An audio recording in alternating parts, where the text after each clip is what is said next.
Мандариннің тағамдық құндылығы аз, жеңіл жеміс саналады. Бірақ құрамында қант көп. Соған қарамастан салмақ түсіруге, асқазан жұмысы мен зат алмасуын жақсартуға көмектеседі.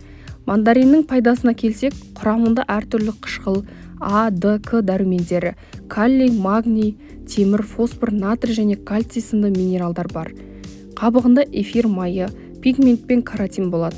Әсіресе қыста жеген кезде дәруменнің жетіспеуін толықтырып, аскорбин қышқылының арқасында иммунитетті көтереді. Қабығын суға қайнатып тұнбасын ішсе, жөтел мен қақырықты жазуға болады. Ал зиянына келсек, мандарин цитрус жеміс болғандықтан аллергия туғызады. Сондықтан 2-3 жастағы балаларға беруге болмайды.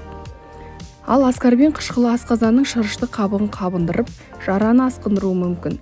Сондықтан асқазан ауыратын адамдарға аз жеген дұрыс. Сонымен қатар мандаринді аш қарынға жеуге кеңес берілмейді.